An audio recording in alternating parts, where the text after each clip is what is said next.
Chapter 16, Wish Tree. When you're a tree, a phrase like cut it down is bound to get your attention.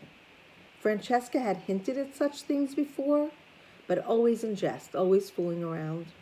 After a long October afternoon, raking my newly shed leaves into crisp balls, or after a particularly messy wishing day, or stepping on my acorns with her bare feet, she always threatened to cut me down.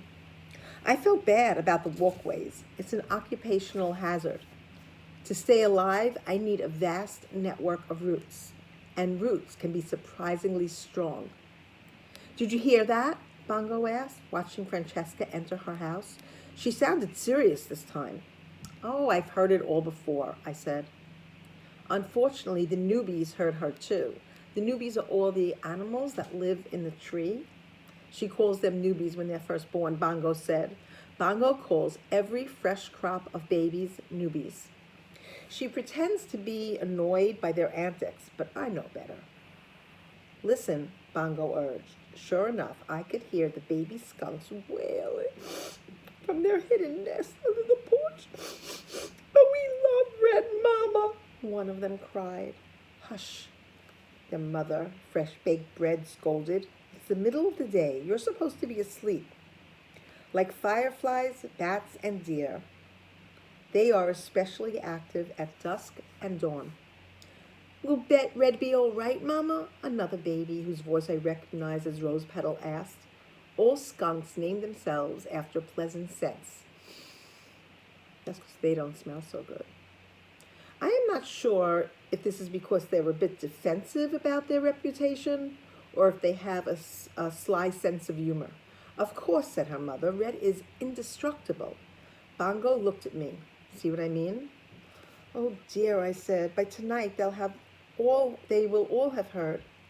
The opossums, the raccoons, the owls, little Harold will be beside himself. Harold was the smallest barn owl nestling and a great worrier. Barn owls give themselves sensible, no-fuss names. I'll talk to everyone, Bongo said. Calm them down, and I'll tell them not to worry. I'm sure things will be fine, I said. I've seen a lot in my years, the things I fretted or worried about that have not ever come to pass. I could write a book. I could relate to that, guys. There are things that I worry about, and then they just never happen. Maybe it's just not worth the worry. I paused. In fact, I could be a book. I paused again, because paper is made of trees. Bongo gave a screechy crow laugh. She didn't even scold me for my lame joke. That's when I really started to worry.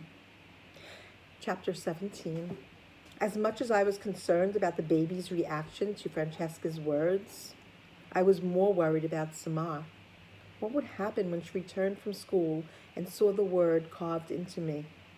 Would she think it was meant for her and for her family, as Francesca and the police seemed to assume? She came home alone. Ahead of her by a few yards was Stephen. Now, Stephen is the young boy that had the tool in his hand who carved the word leave into the trunk of the tree, if you remember.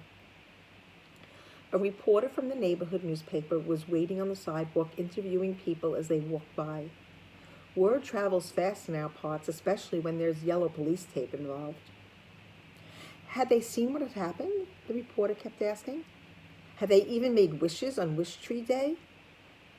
What did they think the word leave meant? The reporter approached Stephen. Did he know why someone would carve leave into the beloved local wish tree? What do you think Stephen is thinking when he was asked? Does he know why he carved the word in? That's what I'm thinking about. Stephen just stared at the reporter, and then he glanced behind at Samar, sending her the shadow of a sad smile. Without answering the reporter, he headed toward his house. Why didn't he answer the reporter? What do you think? Samar's eyes darted from Stephen to the reporter to me. She ran closer. She saw the word, and she gasped. She reached a hand toward me, but the police tape put me out of reach. Are you a resident? The reporter asked. Would you like to comment on the incident? Samar didn't say a word. She turned and walked up the sagging steps to the little blue house.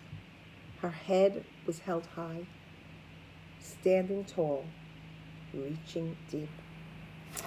I would love to hear your reactions. You could just text me, and I'd love to have a conversation with you, and I would be happy to write back to you. I hope you enjoyed these 2 chapters that I just read, and I'll probably read a few more a little bit later. I'll give my voice a rest. You have a great day, my friends.